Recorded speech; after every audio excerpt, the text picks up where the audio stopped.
you started a job. Yes. So I mean, after I left Dundee, I spent a little bit of time over in Brussels. I worked for NATO over there, but I was actually one of the youngest there, and also one of the very few without any kind of postgraduate qualification, which in one way was obviously, you know, quite a coup. It felt good that I'd been over there with these kind of very highly qualified, talented people. But I did want to get my postgraduate degree, and it just so happened, being from Glasgow, having a base in Glasgow, that the course that I wanted to do, political communication, had a really, really good name here. So it was basically between here and London.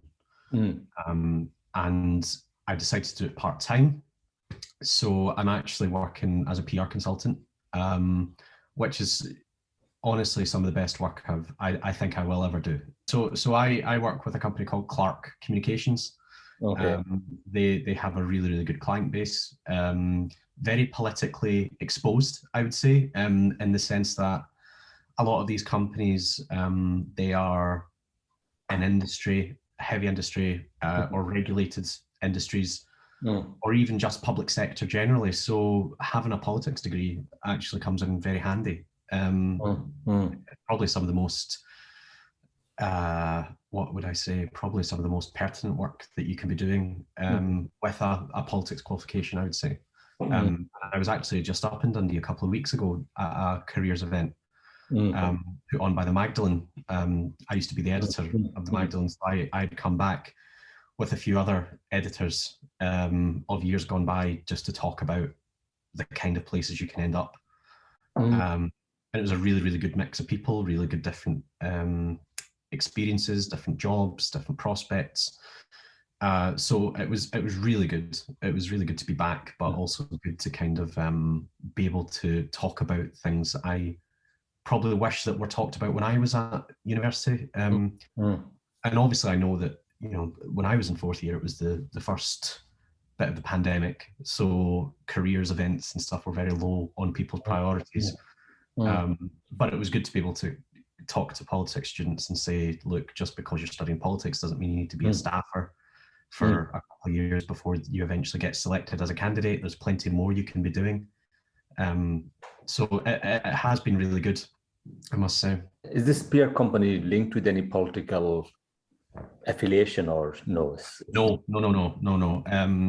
Very, very few PR companies will be linked with an affiliate, a party or anything like that. Sometimes you'll get companies who have non-executive directors, these kind of people who have been in Parliament and then come on as advisors. But mine is more on the communication side of things. So you'd probably be more likely to get these kind of former MSPs, MPs in a public affairs agency, you know, the kind of company which is less concerned with the newspapers and the communication of policy, but more influencing policy in the first instance. That seems fascinating. I mean, so your politics degree is helping. Absolutely. I would say that I would recommend it as a career for any politics student. Certainly. I mean, by nature of the job, unless you're working for like a hotel chain, and I'm going to come back to that. Unless you're working for something like a hotel chain or a luxury brand, you need to have a working knowledge of the policy environment and how that could affect your client, just in case they rub up against anything, because then if they do, it's then your job to get them out of that situation. But the reason I would come back to the hotel chain is because some of the times where I've most relied on my political background was a company that I used to work for, where one of our clients was in the travel industry, a travel agent. And you'd think, well, I mean, it's a travel agent, it's booking holidays, it's not that special. But it was during the pandemic. So that meant that I had to be on top of which governments were loosening restrictions when, what that meant for the consumer, what that meant for the client's bottom line, what that meant for how they communicated their own position in the press. And because obviously most of what I do is media relations. But it got to the point where, you know, I would be sitting at whatever it was, like maybe 5:30, 6 o'clock at night with the TV on and Grant Shapps' statement saying travellers can go to X, Y, and Z places. It's coming in this year, I'm typing a press release and then it's just going out into the world saying this client says that travellers can go to Spain, Portugal, blah, blah, blah, because then that means that there's more money coming in. Obviously, it's good for the consumer because they can actually go out and enjoy their holidays, but it also means that money's getting put back into the economy when that happens. So it's important to understand the limitations and opportunities afforded by public policy, I suppose. Because, like, I mean, last time we were talking about, you know, your postgraduate plan, and we were talking about something to do with the public policy thing. Yeah. I really wanted to do public policy. I think I've always been more attracted to the practical side of politics. I've never been a political theory or political philosophy kind of guy. So public policy, political communication, these kind of disciplines where you are essentially learning about the system that exists as it is and not how it could be. And you're learning how to navigate the system as it is. And I think that's been very important. It's been very worthwhile as well, because it's more of a niche skill than you would expect with a lot of politics students, I think, especially where the world has been kind of turned upside down by the pandemic, I think I've lived through 3 once in a generation or once in a lifetime recessions, that kind of thing. So the mind does drift to how things could be. And there's nothing wrong with that. I think it's very, very important. But the flip side of that is that you need to be able to hold your own in the system that exists right now. So public policy, political psychology, political communications, these things always kind of appealed. And I've been very lucky to be able to go into Glasgow and work towards a master's in political communication. Like, one of the things I always advise my students, especially politics students, that you have to write well. If you can write well, that's your career, basically. You know, you can be a columnist for Guardian. You can be a columnist. You can start your own blog. You can, you know, like this kind of your job, the current job you're doing. This is basically writing skill, isn't it? Certainly. I mean, you know, one of the main elements of my job is, as I say, media relations, but there's 2 key dimensions to that I normally do, which is the press release, which is probably more important now than it used to be, because journalists are they're put upon, they are underpaid, they're undervalued. Just today, the Glasgow Herald announced that they were going to make their entire features staff redundant. But the sad thing is that means that so many journalists don't have the space or the mental bandwidth to actually go out and get their own stories, to research their own stories in the way that they'd probably like to, which is where the press release comes in, because I'm hired by a client to, you know, get across their point of view in the press. And if you are able to write well, if you're able to write in a way that a journalist would, then more often than not, they will copy paste what you write into the newspaper. And that means that you've appeared in the newspaper, albeit under a journalist's name, your client's appeared in the newspaper, and the newspaper is able to actually fill its pages with things. So it kind of works out for everyone. The other thing I would say, though, is the op-ed, or as people have started calling them, thought leadership pieces, where, you know, I will write a piece for a client, basically as a ghostwriter. They will approve it, they'll give it any edits, and then it will go into the newspaper. So today I had a piece in the Herald under a client's name. I've been in the Times, I've been in The Scotsman, and all the kind of mad trade publications that normally just appear on Have I Got News for You. I think I was on like Elevator Technician Weekly or something like that. Just these kind of strange things that you don't even know exist. But it's great. It exposes you to all these kind of strange, wonderful dimensions of not only the media, but of the economy, because there's jobs and job creation happening in places that you really wouldn't expect. I mean, it's just creative writing, isn't it? It's you're never having to come up with you know, fabrications. I'd put it that way. Everything you write about happened. More often than not, you're the one that made it happen, though. So, for example, if I had to write about an event that happened, I would be working in a team which plans and gets the event. So you basically create your own news. You create the event, you then write about it, and then you get it into the media. And it's a kind of start to end point. Sometimes you get a really good proactive client where they go out into the world and have their own kind of, you know, litter picks, or trying to be carbon neutral. B Corp certification is a big thing right now. So they will do that of their own volition, and then it's up to you to come along and essentially role play as a journalist,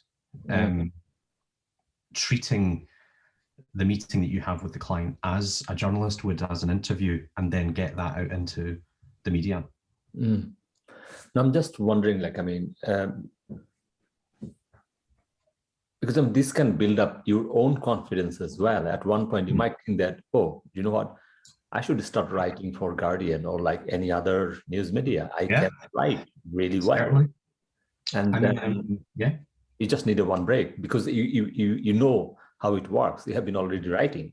Got the knowledge, you've got the degree. So, I mean, I think the switch can be very quick and very it can be stable as well. And you know, there is a kind of, there's a few points in that where, you know, from a personal perspective, right up until the tail end of university, I wanted to be a journalist. You know, I was editor of the student magazine. We had,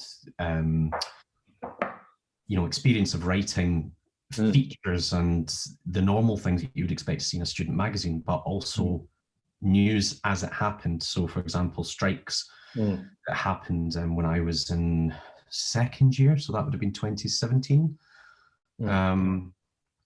And we were able to kind of like send people to the Tower building, which was under occupation, and be able to kind of embed themselves within the group and interview people properly and get it put up online. That was fantastic. That's a proper rush.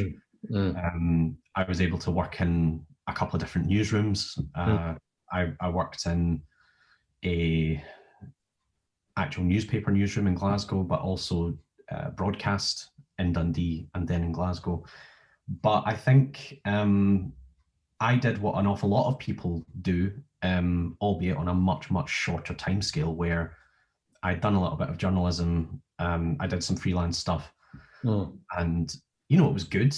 It was fantastic. I thought it was enjoyable, but I thought there was more autonomy and probably a little bit more career progression in the private sector. You know, the move that people normally make is the kind of poacher turned gamekeeper type thing, or sorry, the gamekeeper turned poacher. The idea that you spend a lot of time, you know, looking after interests as a private sector public relations person that as a journalist you would previously have been trying to expose.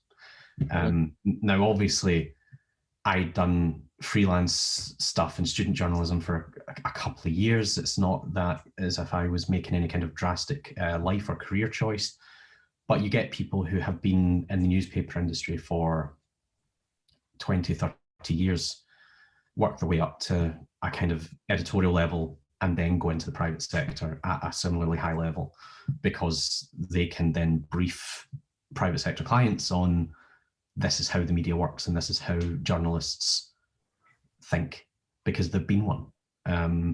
That's a skill that I don't have yet, but I'm going to try and pick it up as I go along.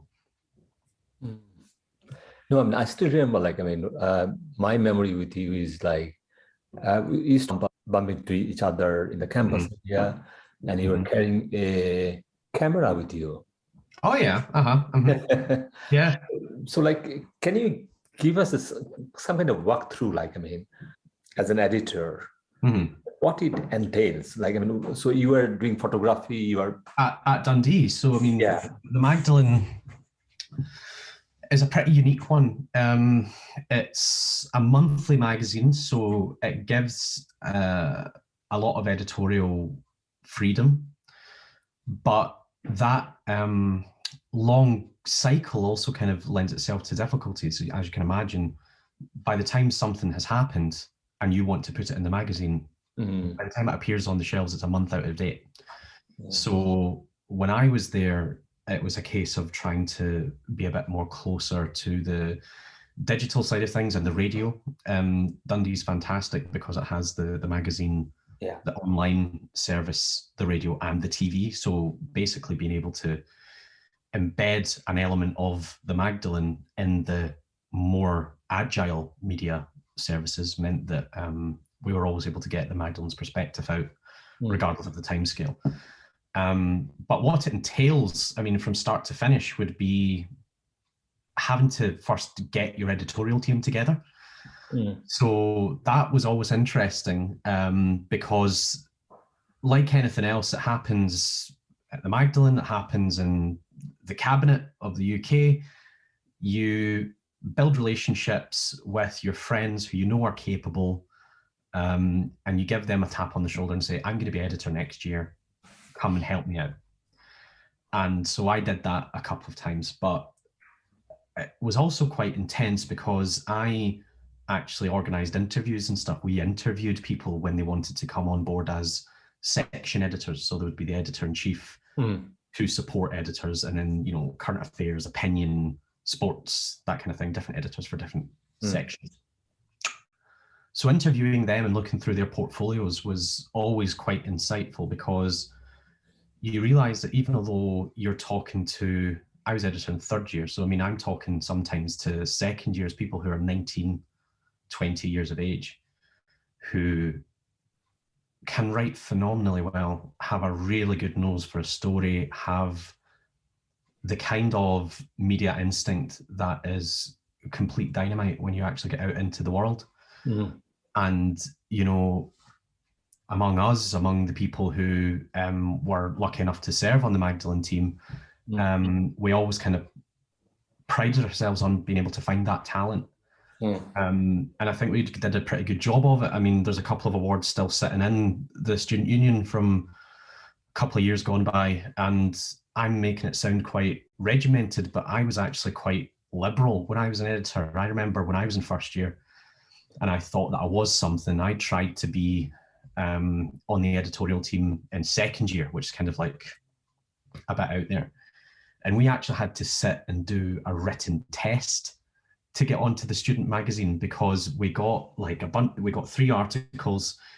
We had to go through and like copy edit them. So pick out the spelling mistakes, pick out all the kind of grammatical errors, and then go into a room with the editor and say, out of these 3, this is the one that should be published because it is whatever, it's important, it's what people are actually talking about on the street, it's funny, whatever. You basically just had to have a kind of editorial instinct. I think that year I was able to be a writer, which was fine, but by the time I got to being editor-in-chief, I was like, I'm not going to put anyone through that, especially not someone at 19 just trying to come along to a few socials. What I'll do is I'll try to go back to your a bit earliest memories because, you know, I tried to find out, you know, where it happened, you know, the writer, Murray Glen. I didn't know it had happened yet, but okay, I'll take it. So tell us, like, where were you born and raised? Okay. So I was born in a place called, well, I was born in Glasgow, but I was brought up in a place called Lennoxtown. which is in Eastern Bartonshire, west of Scotland, north east of Glasgow, now known as the home of the Celtic youth, the training facility. And I'd always been quite into reading. Reading was the big thing. I think my ability to write and also my innate pretentiousness came from the same source, which was my parents got me a book of Oscar Wilde for kids. So I was able to kind of, at 4, read all these kind of like little bits and pieces. So it was quite good to be able to start off on such a kind of decent level. And I always kind of wrote little stories and stuff. A lot of it was creative. I couldn't draw. I definitely couldn't draw, but a friend of mine and I had like a little kind of cottage comic book publisher where it would just be us kind of stapling stories together and stuff. And that was very fun. That was probably where it kind of started. But by the time I got to high school, we had quite a good local paper, the Kirkintilloch Herald. And there was a press club at my school, one former member of which I think is now a communications special advisor for the SNP. But essentially it was a couple of students at the school who were allotted, say, 400 words a week to write about the goings on in the school for the local community. So it was talent shows and sports days and all that kind of stuff until it was the Pope came to Scotland, and obviously being a Catholic school, we were kind of right there. So whenever, even today, if I go into an interview, it was like, oh yes, I covered the Pope's visit to Scotland. Yeah, it was very good. It was actually like 200 words or something, if that. Okay, can I interrupt? I mean, how old were you then? For the press club, I mean, I did it the whole way through school. So I went to high school, I think I was 10, 12. And then right up until the age of 18, I always had like little bits in the paper. So like, don't move fast. I really need to. Yeah, no, it's fine. I really need to explore a bit more. Tell us about your family environment. So there is it looks like intellectual environment there. Lots of books are coming to the house. I mean, I would say that it was certainly intellectual, but it wasn't academic. My dad was a builder, my mum's a nurse. They were both worldly or worldly minded.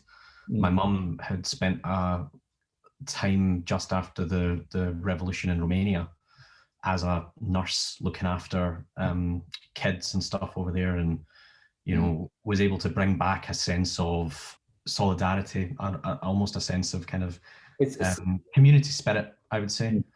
Plus, you think this is kind of more international? My parents, I mean, my parents were both Scottish. They were actually born one village over from each other, 2 days apart. So it's not as if it's the kind of like, world coming to Lennoxtown. But that being said, they did always go to great lengths to ensure that I was able to kind of pursue interests which very early on were reading, writing, that kind of creativity. And I would say talking to people, that was probably the main thing that they identified as crucial to me, was my ability to, while they're standing at the checkout, getting rid of the shop, and I would just disappear, and then they'd find me chatting to some elderly person about what they did in the war and that kind of thing. Like my ability to interview people really kind of was there from an early age. But my dad as well is a very politically minded person. Had brushes with party membership and stuff like that, but I think as a kind of working man was always very into the ideas of fairness and solidarity, and that did kind of that was instilled with me. But I'd say that we kind of took on different perspectives just because I went off to university and I've lived abroad and stuff like that, whereas we still, whereas he didn't, we still agree on a lot of the same things. And that kind of suggests a certain amount of universality to these values, the idea that we can come from completely different perspectives, but still meet in the middle. Just like touch a bit your mother's visit to like Romania after, you know, this like political upheaval. Did she talk more about those things, about that experience? Not so much. It was very rare that you were given kind of insights into the day-to-day over there, unless it was, you know, anecdotal. But I haven't seen the old newspaper clippings and stuff, because she used to write back to the local paper and stuff. She was over there, and yeah. And this was 1992 or something. So she would have been standing outside our current front door, you know, 20, 30 odd years ago, going off to Romania. But she definitely came back with a sense of renewed desire to kind of help people in the community. She didn't leave the medical profession. She definitely continued along that path, and I think that her time in Romania showed that it was an important thing to do. Because I mean, this might be kind of your short project for future, you know, creative writing. Like talk to your mom and then, you know, get that story together, and then I've often said it could be a book. I think that people write books about far less worthy subjects. I think that she has a story to tell, and it's one that a bunch of different people, you know, share. Obviously her perspective is unique, but when she does talk about it, she talks about the fact that there were people from the Republic of Ireland, people from England, people from all over the world would go over to kind of help in this essentially humanitarian mission, to help these kind of orphaned children. It's the kind of thing that you can imagine people doing now with the situation in Eastern Europe and Ukraine. Obviously, Romania at that point, the revolution had been and gone, but the desire of people to go into a burning building and help out is always quite strong. I mean, it shows like our like human spirit. I mean, I was talking to a like neuroscientist, and he was saying that we are not only like, you know, political animal, we are also ethical animal as well. Yeah, and I hope that it's quite difficult to separate those two things. I think that if politics is done right, it is to ensure that your ethics are kind of disseminated among as big a population as possible. And I think that situations like the one that my mum was in, where it was part of a kind of almost a public diplomacy effort by the West to get people who were able to go and help, but without the political baggage of coming from the UK's Foreign Office or USAID or any of these kind of places. Like, I think that the ability to kind of just empower your own citizenry to go out and help definitely goes a long way. So you went to the high school and you were involved with all those things, extracurricular thing. Were there any teachers you felt that you know, kind of your like light bulb moment that, you know, like these people? There were definitely a few. I definitely say just the entirety of the English department. You know, I had some of the best teachers that you can imagine. You know, the kind of people that make Dead Poets Society look like St. Trinians. It was absolutely fantastic to be able to not only work towards what are quite prescriptive qualifications in Scotland, but to be told what to read after hours, to be told what to, you know, be able to understand if you wanted to write creatively, rather than just submit an essay, you know. And I think when I got to advanced higher, which is the equivalent of further A levels, that's the kind of 6th year version of English. You have to write a dissertation.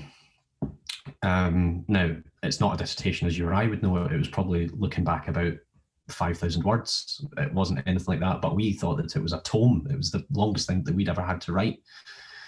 And we were just given free rein. We were just told to write about what you fancied, go to the university library, because we were just outside of Glasgow. We were able to go in and actually pick up proper literary criticism and kind of digest it and get our heads around it and write these essays, these dissertations that kind of informed a lot of our careers. You know, out of, when you get to that level, there's maybe 5 people in the class.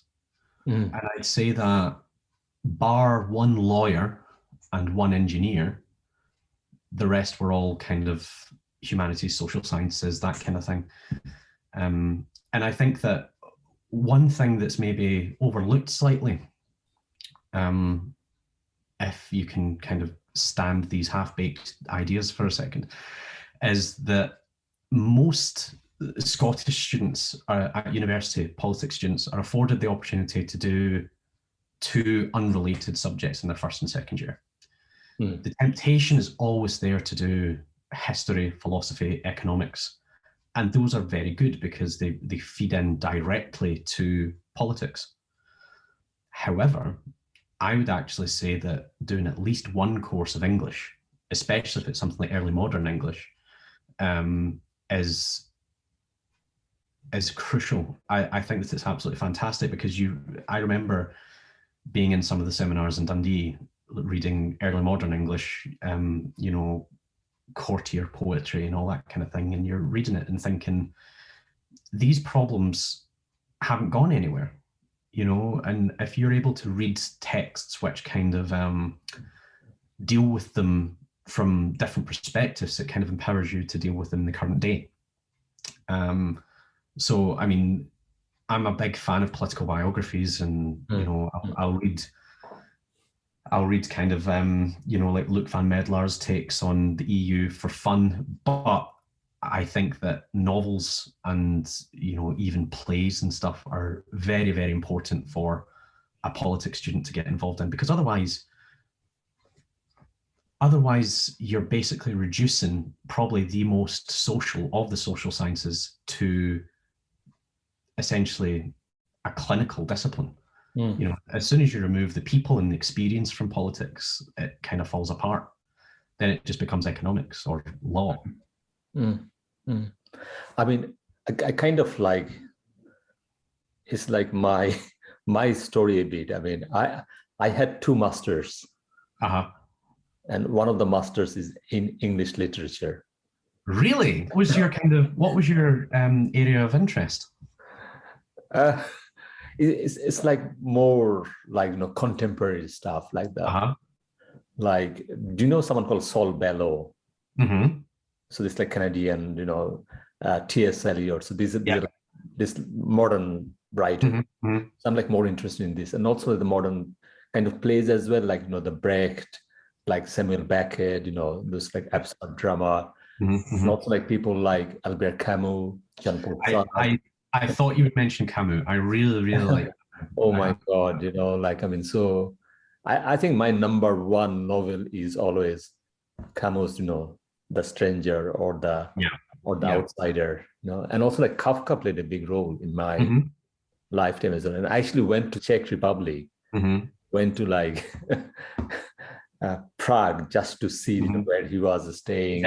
Because Kafka played so much things in my own life, my understanding about, you know, the absurdity of our existence. I mean, So, I mean, I don't want to turn this into an interview of you, but I mean, how did you go from that? Like, how did you go from that to, what was it, public policy at ANU? No, so it's like, you know, I always interested in like, so what you said, I think absolutely right. I think if you are really politics guy, I think you have to combine philosophy, history, and especially English literature has to be there. I mean, because part of the thing, I mean, you have to have overall understanding about the world. Even if you read War and Peace, that's a political novel, but also an amazing novel. Absolutely. Yeah. So if you don't know these things, if you don't understand those things, I think that's very difficult. Then you'll be like very, I'm not sure, like very lightweight in terms of the political understanding of our world. So. No, I definitely think so. I think that a lot of there's a temptation, certainly among people who maybe want to pursue a more scientific adjacent political discipline. Your kind of psephology, or your even international relations, that kind of thing. Yeah. I think there is a temptation to kind of isolate the systems which you're studying from the people who operate within them. And that was probably why I kind of shied away from things like IR, because there was a point at Dundee where we had a visit from the College of Europe. And I really, really considered the EU diplomacy track at the College of Europe in Bruges. But I don't know, like, it seems not their course, but I think the pursuit of IR at the kind of postgraduate level, unless you actively try to make it otherwise, becomes quite insular. Because one thing that I have noticed as someone who kind of has to watch the news and read the papers for a living, the recent crisis in Ukraine has highlighted the complete lack of foreign policy literacy among the British media class. So although I'm saying everyone should basically be an English student, but at the last minute decide to do politics, there is also a danger of letting people who maybe did classics or these kind of disciplines write columns which essentially aggravate international crises. Because, having worked in Brussels, you know that there are desks and desks of people in these kind of institutions, both in the West and in the Kremlin, on the Russian Ministry of Defense, that pour over the opposition's media. There will be plenty of people in Moscow reading the Times or the Glasgow Herald or any of these things to try and ascertain what the mood is among the British elite. And if that mood is informed by people who are not educated on what they're talking about, then it completely muddies the water of how each side can see one another.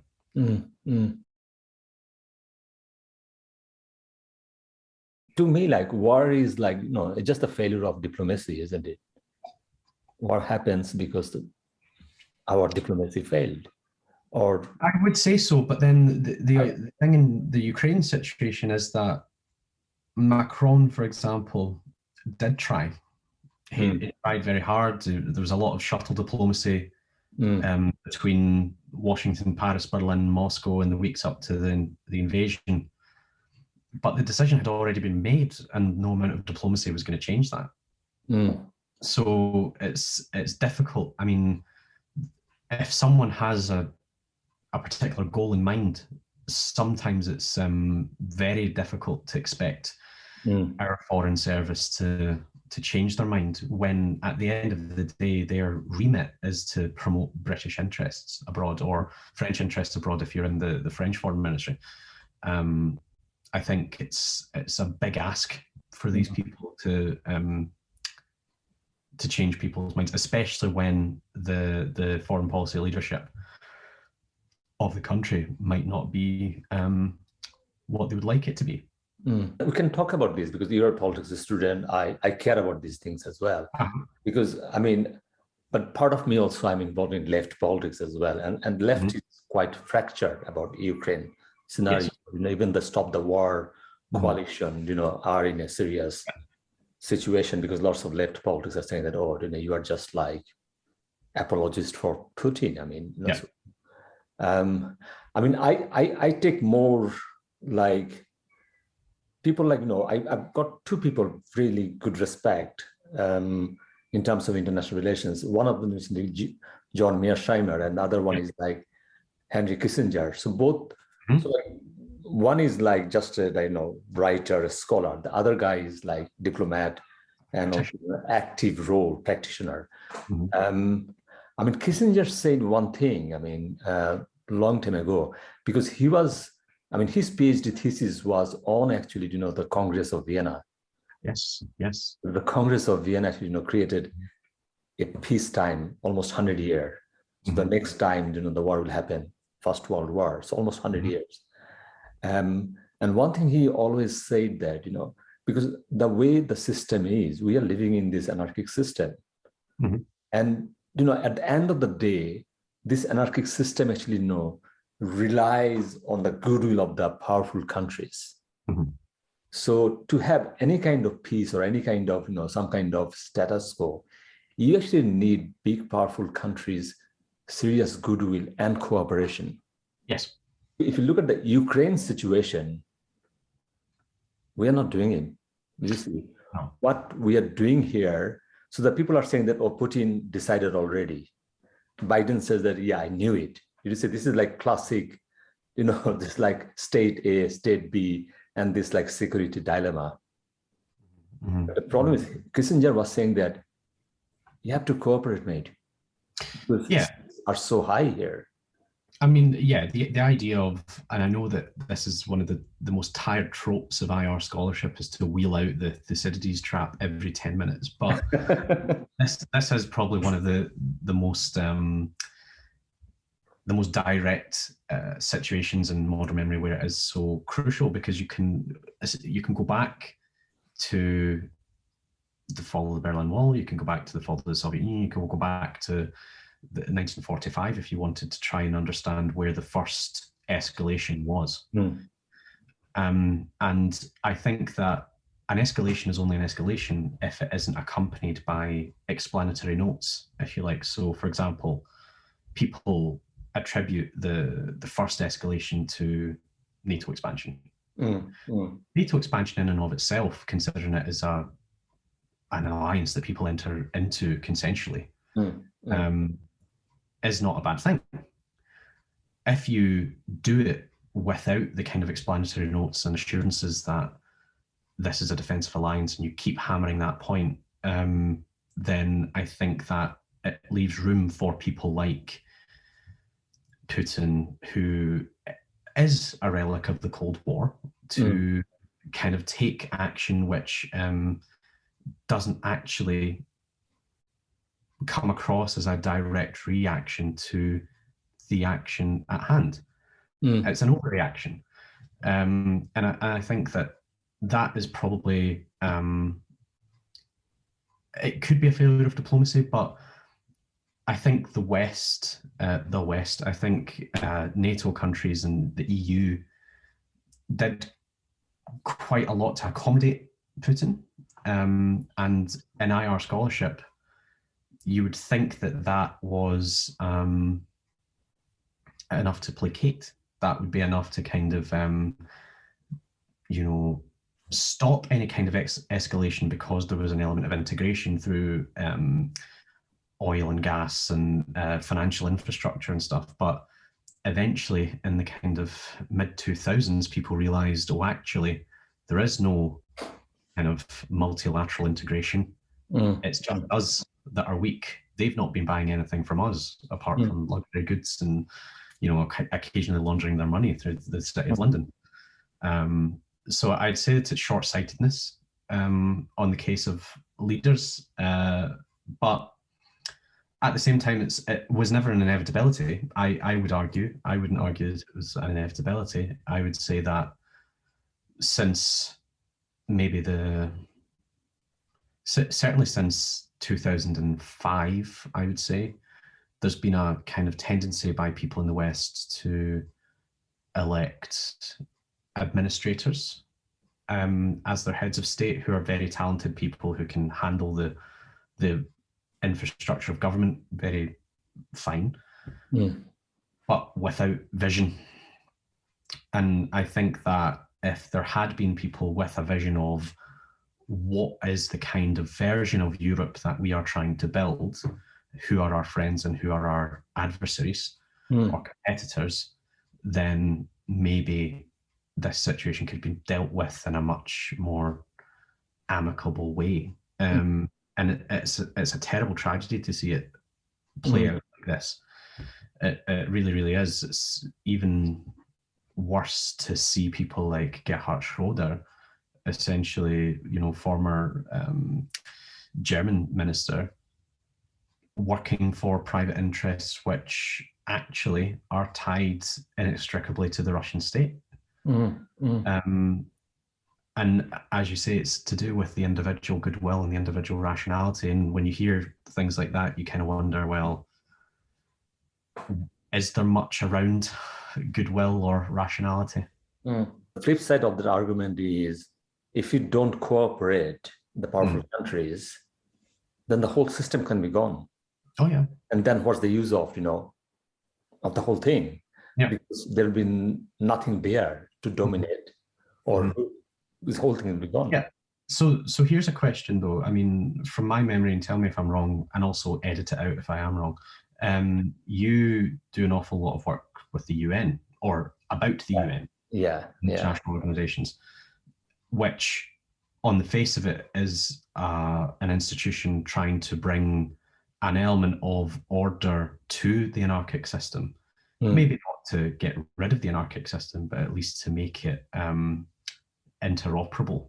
When you see their reaction to the crisis, how does that make you think? Do you think that it's time for the UN to be rethought from the ground up? What is its purpose if it stop this situation? Lots of people think that UN is a kind of institute for to make people's lives better, eradicate poverty or stop war.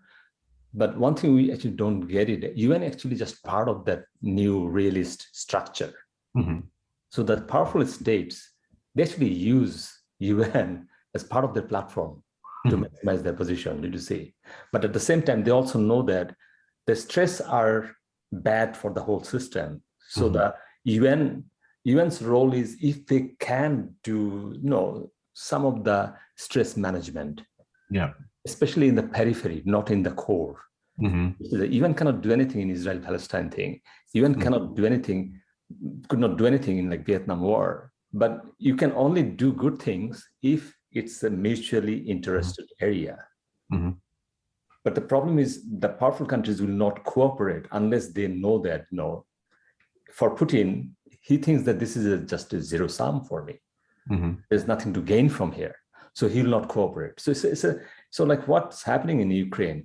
So apart from the humanitarian situation, which is totally wrong, and we actually put, Ukrainians in a serious harm's way by doing all kind of bad faith politics on the ground. I think that's the truth. We have to accept that the powerful countries are actually all the same. There's no good guy here. There are no good guys here. They will do whatever they need to do. These are like Mearsheimer was saying, it's a black box. It's empty. So like there are two things there. They have got like public face and the other face. So like Boris Johnson, did you see like the Partygate and everything? He was put on trial.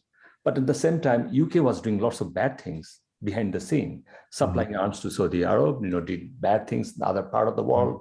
Historically, you see that people don't mind about those things.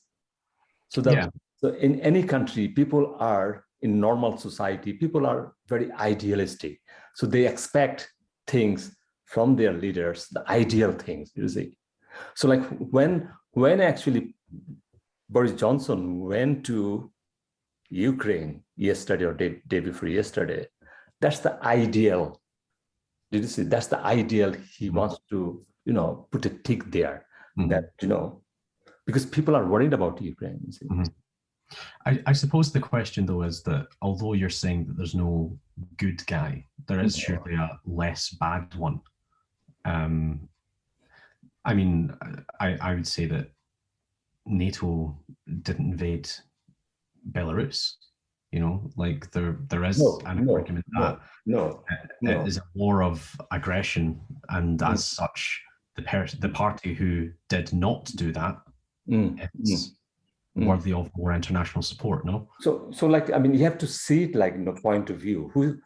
Whose point of view you are seeing it? Like for Ukraine, NATO is absolutely important for their survival, for their long-term sustainability, you see. Yeah. But at the same time, when NATO went to Libya, they destroyed Libya.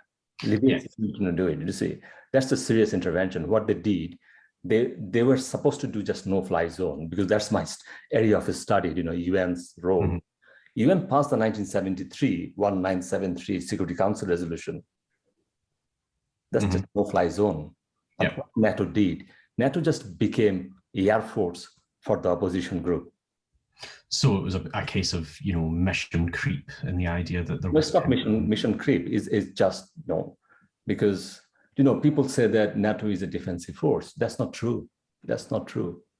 They bombed Serbia, you know, Belgrade, all those places. So you can see going over always, you know, going to Afghanistan, you know, and saying that peacekeeping, but everyone knew that that's not peacekeeping. So if you are seeing this thing from Ukraine's point of view, you're absolutely right that we need NATO to actually save Ukraine, because that's the reality, okay? But at the same time, you just cannot say that, oh, NATO is actually a really good guy. So we need to really know.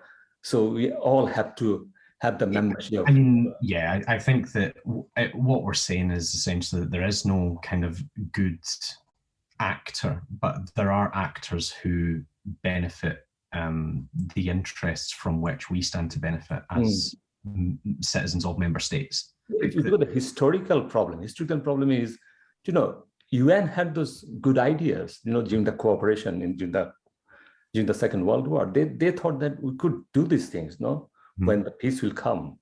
And so that first thing we'll do, like, we will disarm ourselves. We not do it. Yeah, you are right. But to go back to the Libya and Serbia point, the idea that, you know, these things are scalable, you know, obviously, if you are, not you, but if some Russian actor was to argue that, well, NATO took action in North Africa and Eastern Europe, therefore we feel threatened, those things aren't scalable, because as was said, like, it's different between two massive blocks of nuclear armed powers and a peacekeeping operation elsewhere in a kind of out of area operation. So, I mean, there is a bit of disingenuousness in arguments that suggest that NATO's past actions out of area give any kind of justification to the Russian argument, no? Problem is we are not seeing things. These are all separate things, you see. For Ukraine and for all those countries surrounding Russia, if they have this like NATO umbrella, that can make their life easy, peaceful, sustainable. That's fact. That's a fact. But the same NATO can be a seriously bad guy in Afghanistan or Iraq or somewhere else, you see. Well, that's my argument, is the idea that Russian actors argue that due to previous actions by NATO, which weren't great, therefore the same could happen to Russia. Whereas that is not true. That's a kind of narrative arc that's been weaved out of things that, as you say, are separate. They aren't part of the same issue, because policy towards Russia is always going to be fundamentally different to any country that doesn't have nuclear weapons. So the idea that there was a threat to Russia isn't really one that should be given an awful lot of legitimacy among IR scholars. I think the IR scholars are kind of divided on this. Like, the two things here, like, you know, if you see like which point of view you are seeing it, if you see it from a realist point of view, it makes sense to like leave Russia, you know, their sphere of control. Like what they're saying, that you cannot put missile in like Cuba against America. America will never allow that. Okay, so that's the realist structure of the system. That's the way it is. I mean, it's not moral or immoral. It's just, you know, the system is amoral. There's no moral thing here. So if Russia thinks that their, you know, their security is for some reason at risk, they would do whatever they needed to do, what America did. So this is just like, but at the same time, I will argue that Cuba also has got the right to defend itself. Same with like Ukraine has a right to defend itself. Well, if we're talking about Russia, and you've said there that obviously Russia will do what it has to do, but when you're dealing with an autocratic regime, there is no idea of kind of popular support. This is a narrative that has been woven by the Kremlin for the Kremlin's benefit, really, and their kind of geopolitical aims, which the Russian people don't really factor into. I'm like more like a neo-realist. Like for me, like you just see, you are again bringing the moral question that who's autocratic, who's not autocratic. But you can see like when UK was like democratic for centuries, but they also colonized the world. The most heinous crime they did, no? So, but autocratic is a definition of a type of state. It's not a kind of moral judgment. It's just a kind of classification. I'm saying that, so like it doesn't matter whether you are autocratic or democratic. The states will do whatever they needed to do. Like, I mean, USA went to Vietnam War totally unnecessarily, you see. It didn't make any sense. It killed their almost 60,000 soldiers, their own soldiers, 60,000, and like 4 or 5 million civilians on the ground. What did you achieve, you see? So I think, because the problem is we always discuss emotionally, you know, like who's bad, who's a good guy. I think IR theorists are very clear, especially the realists and neo-realists are, you know, states are just, there's nothing there inside. They will do whatever they need to do. To go back to the point of saying states will do what they have to do, a state left itself. Powerful states. Powerful states, yes. Especially. And weaker states will do what they must. The idea that a state left to its own devices won't do anything. You know, there are leaders and actors at the individual level who are a mixture of rational and emotional, who guide and activate the levers of the state which they see fit at the time. So, for example, to the people in positions of power in the US during the 1960s when they went to Vietnam, it was in their interest to do so, based on their particular view of the world. Likewise, right now, it was deemed to be in Putin's interests to do that. But those can be separated. The interests of the country and the person can be separated, because even the idea of, you know, encirclement of Russia isn't really there.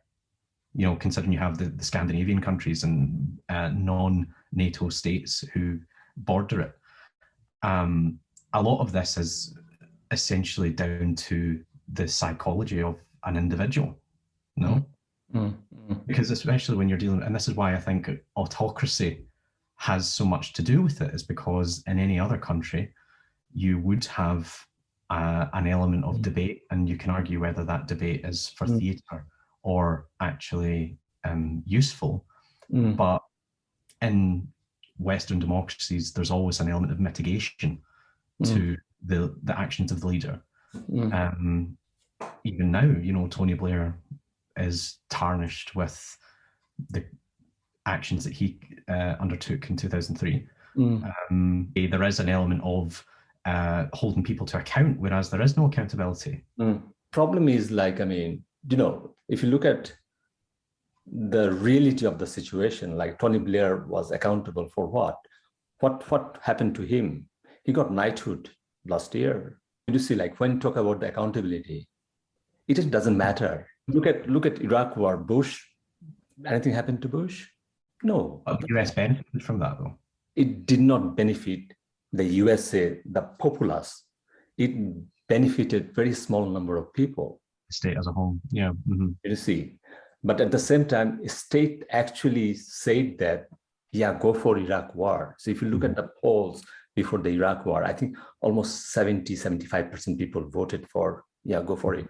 So if you go to like Putin's Russia, so I was talking to like Cameron in one of my podcasts, and he was saying that, so like what he did, he created a state as well.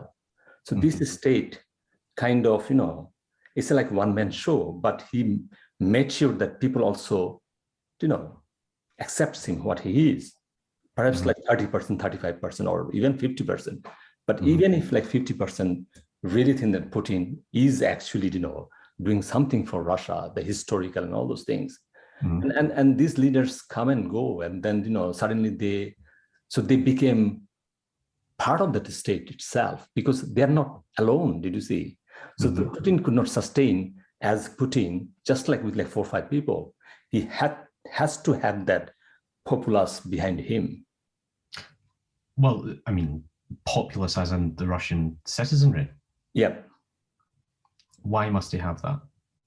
I mean, how he does it, it doesn't matter. It can be go through like coercion, it can be bribe, oligarchy, all kind of things are involved here. At the end, he gets something, a package, which kind of, you can see like he's sending thousands of soldiers in Ukraine in harm's way.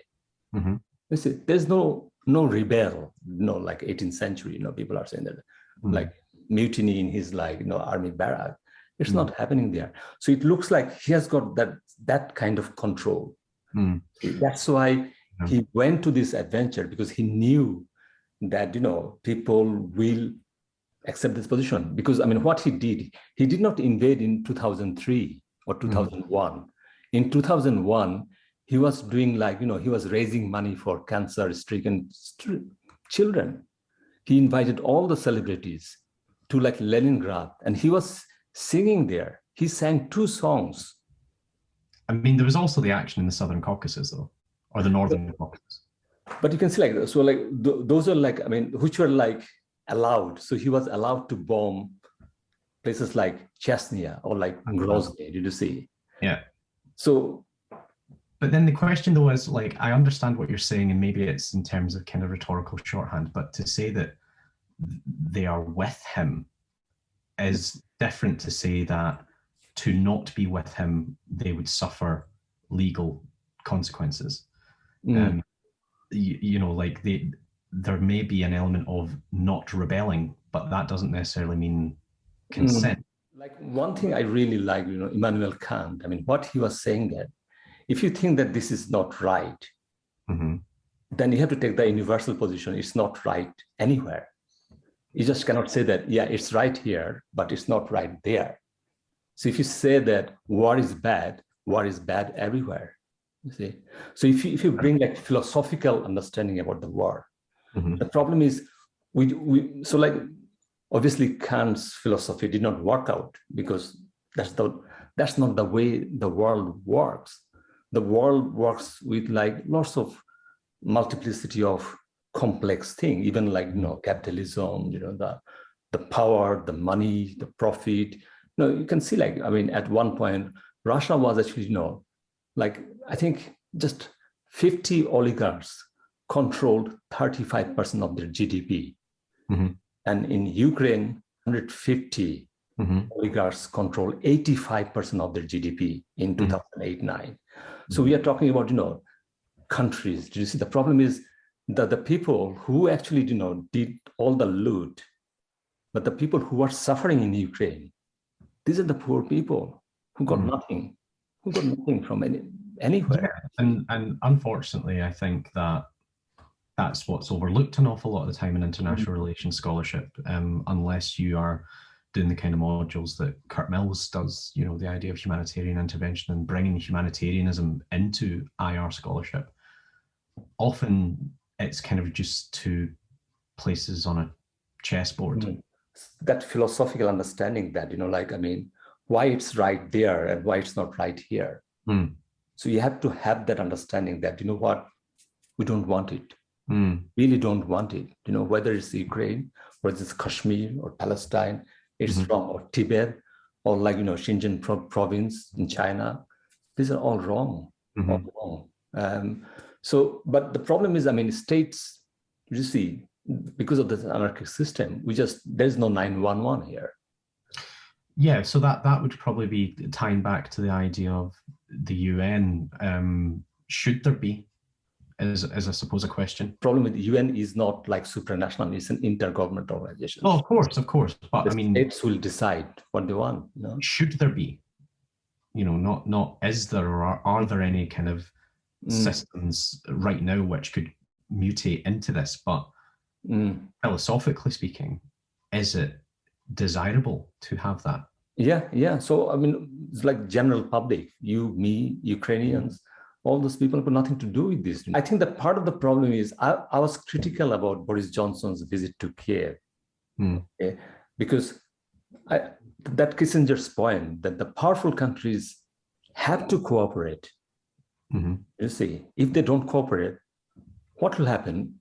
Ukraine can sustain this war for 10 years, 15 years. There's no expiry date for any kind of war. And I gave this example, like, in the 19th century, like 1821. So the Greece actually went similar situation against Ottoman Empire. Yeah. And all those powerful countries in that bloc said that Greece, don't do it. Ottoman Empire will destroy you. And the Greece said that I've got nothing to lose. I'm dead here. If you don't support us, doesn't matter. We'll fight. We'll see what happens. And they fought. It took them 10 years. And by the end of that war, all those powerful countries like Russia, France, UK, then got involved, you see, later part of the story. And then they got independence. That's also possible. But we need to be transparent about those things. Ask Ukrainians, will you do that? Will you do that? Do what? Like for this war. And okay, I see. Yeah. Whether you will have the full support from us.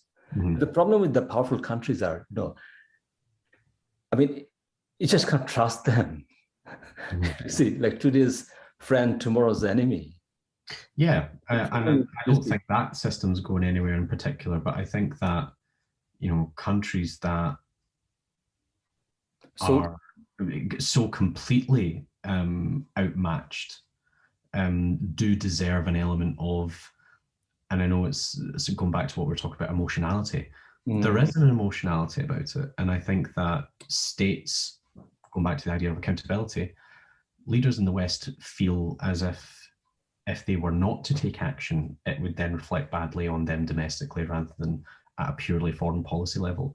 The unfortunate fact of the matter is that the proximity of Ukraine to the rest of Europe means that it is more visible, it's more knowable, it's relatable, and it's seen as a transcendent issue rather than the foreign policy dilemma that was Afghanistan. It felt as if Afghanistan is something that you could kind of, as an everyday consumer of the news, you could kind of dip your toe into and think, oh, well, I wonder what's happening over there. Whereas the ubiquity of the situation in Ukraine means that leaders in the West have to take a different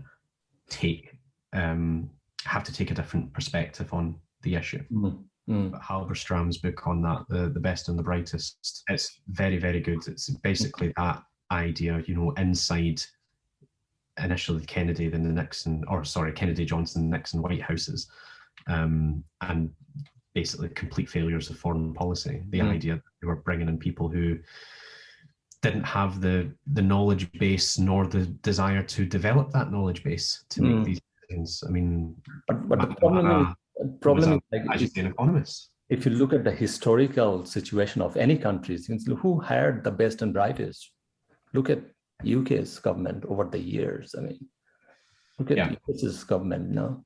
Yeah, and I suppose that is a question that's really on a lot of people's minds right now. I think it's always been a problem, but I think that it's now a very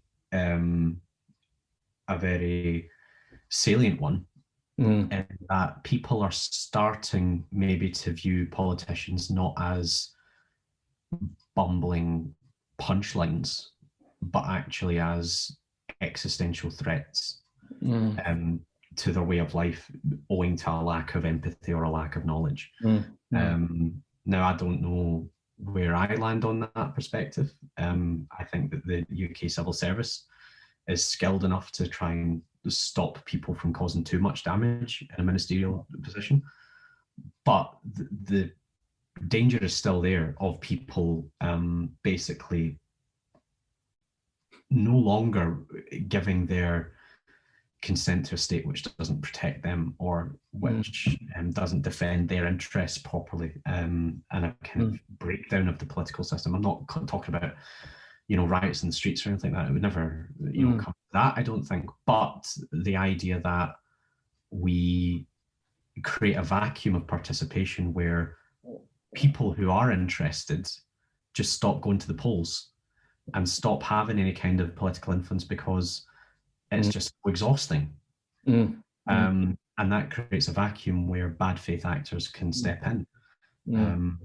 I think that, to go back to Ukraine, that's something that could happen. You know, there is the possibility of some kind of power vacuum, especially in the East, if, you know, the pro-Russian elements are no longer there. Then you need to ensure that the people that are there, people who maybe not too long ago were picking up arms in support of the Russians, are reintegrated back into a state. Because that level of civil participation, whether it's here at the ballot box or over there, when you're essentially having to rebuild your state, it comes back to what we were talking about at the beginning. You know, the idea that politics eventually, at some level, comes down to individuals choosing not to kill each other. And I think the main problem is, you know, like the way the world we are living in now, it's like Twitter world. You know, everything is like short or TikTok. You need to decide everything in 30 seconds or like 2 minutes. You just like how we have been like talking like almost like more than 2 hours perhaps, but you just like we could not come to a kind of any kind of, you know, conclusion like what to do here. You see, that's the discussion has to be there. But you can see that if you look at what's happening in the popular media, or there is no good service for the public. You know, you do these things just to, you know, something else. It's not to do it like actually, you know, our lives or anyone's life or our job or, you know, our food safety or, you know, shelter safety or health. I mean, it's just, and the problem is that if you look at the world, it's just 1 to 2% people actually own everything and the rest got nothing. If you look at that, you know, South Asia's, you know, all those slums, population, it's just unbelievable number you can see. I mean, that definitely speaks to, you know, wider structural issues. To, you know, probably align myself a little bit more with someone like Rory Stewart, who would say that, with the exception of Russia, because there's always the exception of Russia, to prevent conflict in other places around the world, humanitarianism, aid, the economic or access to economic assets is as much a legitimate defensive move as any military movement. The idea of giving people enough of a vested interest in the system in which they live to not start a war with one another is much better for national security than an aircraft carrier. You know, and I think that was part of the debate back when they were building the Queen Elizabeth and the Prince of Wales, was all the amount of money that we're spending on these pieces of military hardware could have been spent funding a UBI campaign in the Sahel and teach people that actually there's no need to get involved with radical causes because you don't stand to benefit from them. And that is a bit of an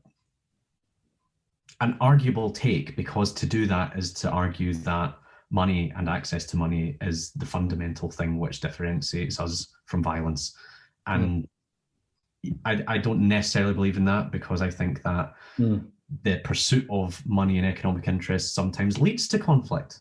But again, if there's a trilateral approach between active defense and diplomacy and international development, then this kind of situation shouldn't really be happening again.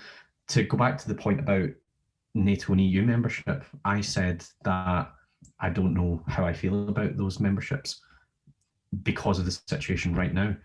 Had they happened in 2014, I would have been very, very, very up for integration, very up for it, or some kind of, what's the word? Some kind of specific arrangement unique to that region, because I think that NATO expansion into Central and Eastern Europe is all well and good if the intention is to counter a Russia which still defines itself by the way it did during the Cold War. I think to come up with a new idea with Ukraine, just as we have a kind of partnership arrangement with Finland and Sweden, could have given the Russians pause for thought and think, well, actually, rather than being threatened by this move, rather than be threatened by the idea that there is now a NATO member right on our border, obviously the Baltic states are, but on the southern border, maybe it could have been an element of a recalculation where they think, well, actually, there's a new type of NATO member state. Maybe that means that our approach to them also needs to change. That's very ambitious and maybe a little bit idealistic to think that, but I think in international relations, a little bit of idealism is very important. But I mean, history says, I mean, the problem is ideals is only in like domestic politics. The Boris Johnson had an affair. That's a problem, you see. That's the thing we care about. But the other big things, So I mean, I kind of give this example, like, so like, if you think that war is wrong everywhere in every circumstances. Okay, so if like slavery is wrong, you just cannot make an exclusion that I need like just 2 slaves there. They're just like help the elderly people. You have to say it's done, gone. I mean, yes, obviously. Obviously, I'm not going to get any prizes for saying that slavery is bad, although it is what I believe. However, I do think that to use the war example specifically, to distance those 2 examples and view them as different things, to say that war is wrong all the time, or sorry, to say that war is bad all the time is one issue. To say that something that's wrong is never necessary is another. War can always be bad, but sometimes a bad thing needs to be done to stop a worse thing. And I know that that's quite a simplistic view of things, but the reality is, if there are bad faith actors in the world who are going to, pursue their ambitions through force, but we take the moral position that we are never going to engage in that kind of force, then we always lose. Because it's the person acting that will always win. A moral victory counts for very little. But I mean, you can see, like, especially like if you really want to have that kind of, we are talking about the ideal situation. The easiest thing to do is just disarm ourselves. We don't need those nuclear weapons. So like Russia has got over 5,000 nuclear warheads. America has got over 5,000 nuclear warheads. I mean, you see like what we are heading for, why we need 5,000 nuclear weapons. I mean, it's a seriously costly thing, So like, if you look at even last 3 years during the pandemic time, I saw like US's nuclear warheads increased another, like 500 or 600. Same with like Russia. You see, like, I mean, why are we doing it? So it's like the people are asked to make a choice, like whether you want vaccine or nuclear weapons. And it looks like people actually voted for nuclear weapons, but they were never asked about this.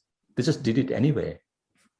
No, I understand that. And, that is definitely a particular kind of.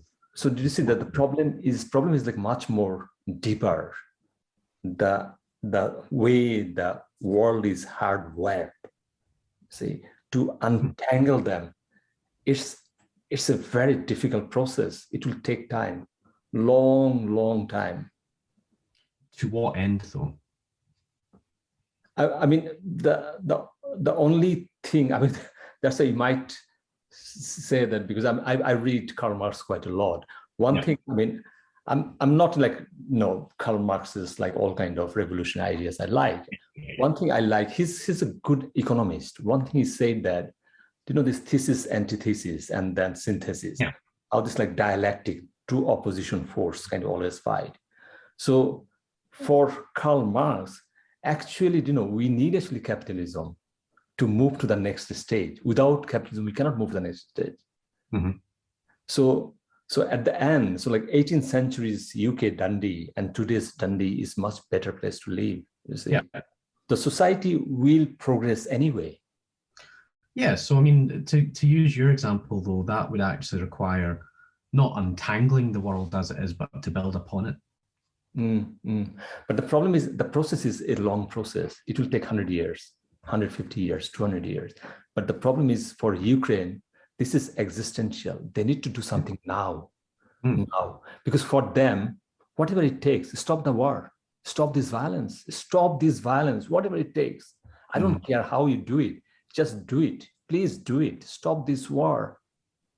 Yeah, I mean, that's a sentiment you can certainly expect everyone to get behind. I think that there's very, very, very few people outside of the Kremlin that want this to be a prolonged conflict. I don't think anyone wants this to go on at all. And, you know, I hesitate to even say longer than it has to, because that implies that it had to happen at all, you know? It's a really, really difficult one. And I'm sure that I'll go back and watch Cameron's appearance. I mean, so I'm sure he's got some very, very interesting takes. I mean, Cameron took like really realist position, because that's the reality to see. So like two things, like you can think about all those ideals, you know, but at the same time, the reality is, that's the reality that, you know, NATO's membership this is a non-starter, because NATO will not accept Ukraine. That's the default position. But we actually, you know, we are just arguing that position rather than actually trying to stop the war. Because stopping the war is absolutely important. And if you see the behaviors, like Boris Johnson going to Kiev, like Biden came to Europe, it's not like the Putin was an outsider. They used to talk to Putin. Had all those things, you know, meetings, you know, friendship, all kind of stuff. You know, they're the circle, you know. Why, like, you know, like all the Western countries who really don't want any war, why don't they just like say, do you know what? We'll go to Moscow tomorrow in this chartered flight. You know, we'll go there. The Austrian Chancellor is. And I'm going to look forward to seeing what comes out of that meeting, if anything. Because this is the powerful countries have to cooperate to stop this. Austria is not good enough. You just need like even like USA, and China, and then just a couple of phone calls. Let's go to Moscow. Go to Moscow.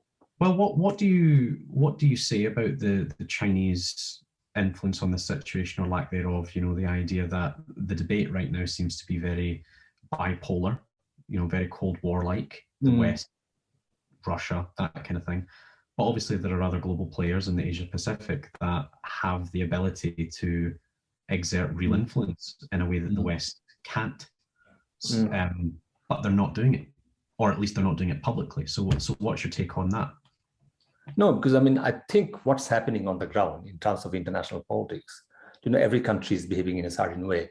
So every country has got a bet that who will lose in this war. You know, if like Russia loses, someone will get, you know, windfall. If like Ukraine wins, then someone, so everyone has got a bet. You see, but everyone wants to maximize this situation, this crisis, rather than actually, you know, perhaps we don't need to actually make any money from this, or, you know, any kind of advantage or any kind of leverage in the world system. But you can see like what's happening is, so China is obviously concerned that, you know, if Russia shafted, did you see, then the China will feel like less secured.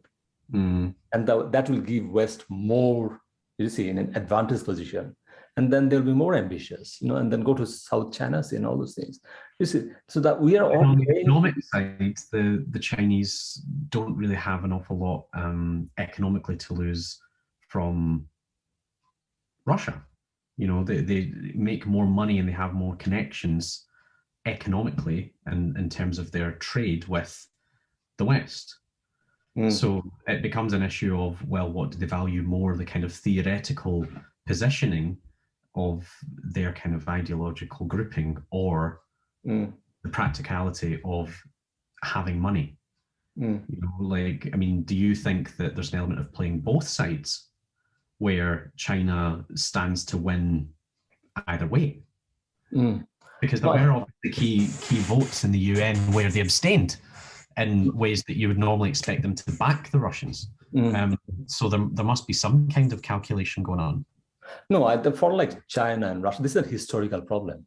These countries don't trust USA, full stop. No, these are very, very, the relationship is very like, convenience rather than, So like China is doing whatever they needed to do. They were involved in like Myanmar, they're Africa, all over the world, But at the same time, they know that at one point, USA will say no. Like big article by Mir Sheman where he said that China cannot rise peacefully. China has to fight to rise, did you see? So obviously a weak USA is quite advantageous for China.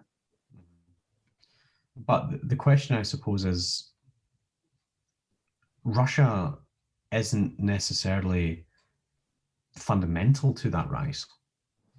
It seems to be an interesting cushion for the Chinese, but surely at this stage, after all this growth, the Chinese are quite capable of being a superpower in their own right, rather than worrying about the Russians. I think China's position is wait and see. Okay, China is not taking position, any explicit position.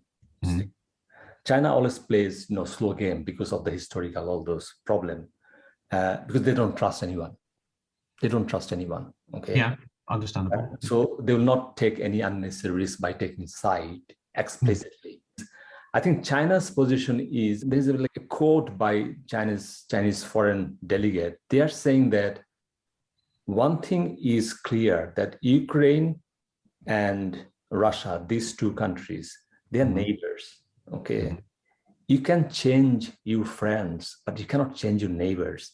So that both these two countries have to live together. They have to find out what will work for them. Yeah, I get that. But to think about the Chinese, being more integrated into the wider world, being richer than the Russian Federation, being more diplomatically powerful, why do they think that they stand to gain more by not picking a side rather than removing themselves from the situation completely, from a country that is really not rich enough to worry about in Chinese terms? It's not as if Russia's going to invade China. So I struggle to see why. I think because of the recent, all those alliance, they created in, especially the Middle East, with Syria, with Iran, there's some kind of consensus there, then they will stick together because that helps them. And then, the success story, how USA retracted from Afghanistan and Iraq. And so like with the current structure actually helps China. So why they need to, disrupt this situation? Because no one is forcing China to take a side. China is not in the equation here that much in terms of Ukraine's, So the Ukraine is like more sacrificial thing for lots of countries. Yeah, you're saying like, so long as the Chinese aren't in a position where they have to arm the Russians, then essentially they can continue business as usual. But after this kind of, possible situation where the Russians have to, concede in Ukraine, surely that puts the Chinese in a difficult position, because Russia then is weakened on the global stage to the extent where the West or other countries could turn around to China and say, well, we remember you not doing anything. And there will be diplomatic repercussions. I'll just stop this because we can come back, because this is a really interesting discussion. I think my long-term prediction will be, I don't think Russia will sustain eventually, because Russia's economy is as big as Italy.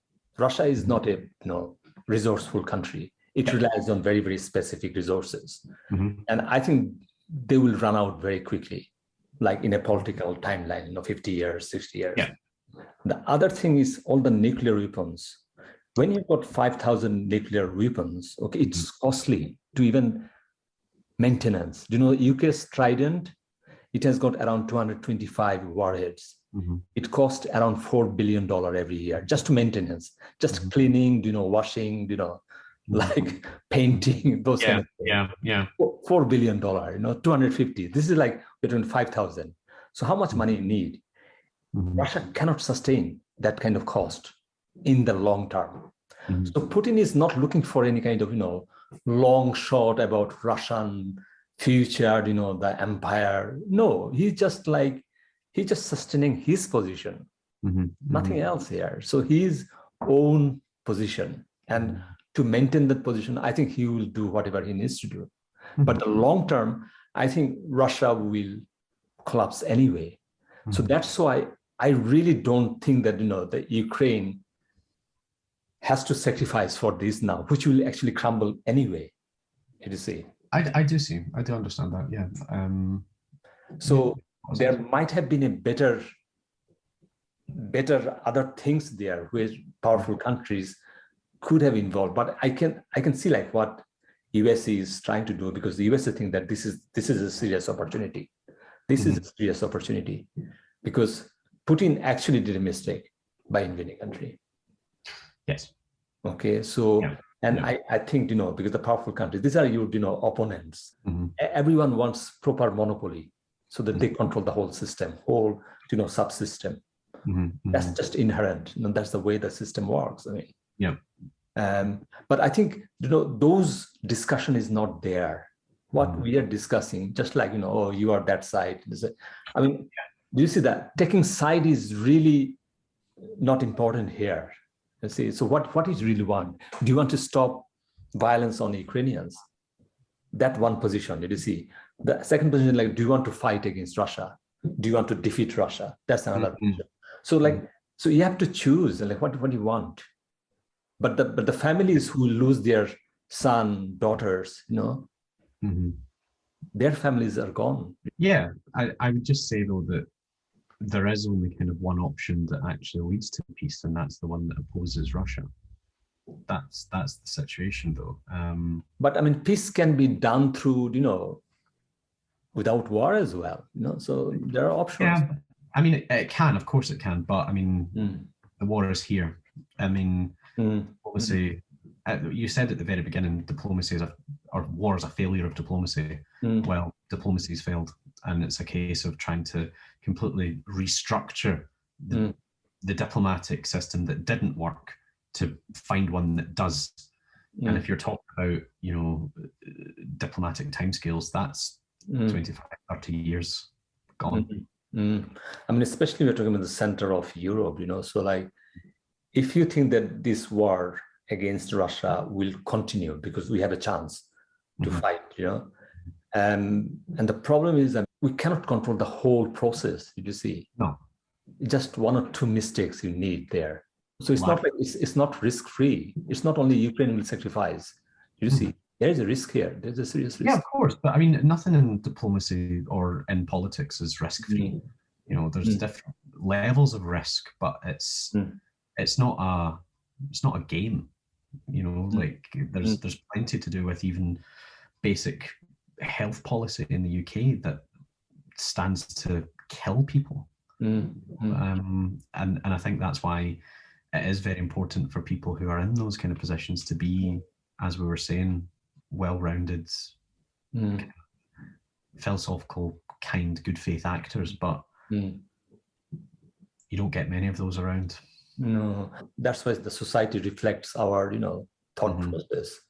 And you can see like how society is like more interested about, something, exciting, there's nothing exciting there. People are dying, and then, how to actually, stop that. So if you think that,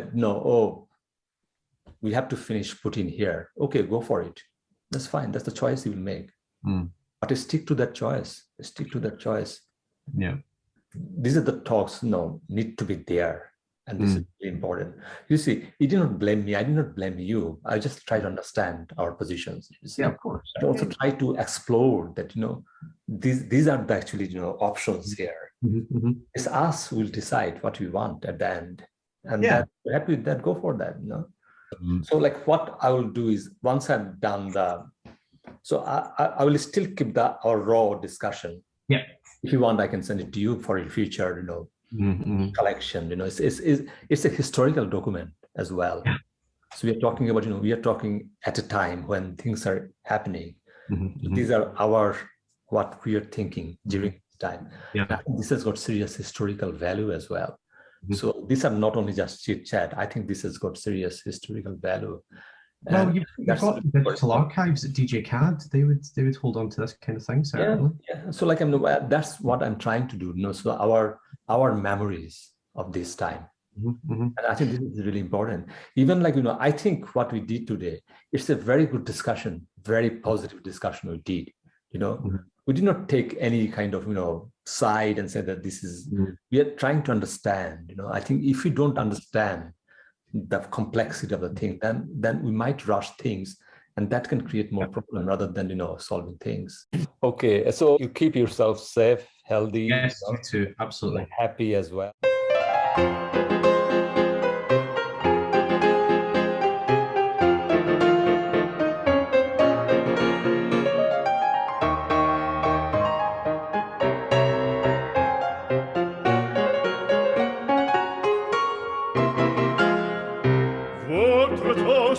Je peux vous le rendre, Seigneur, Seigneur.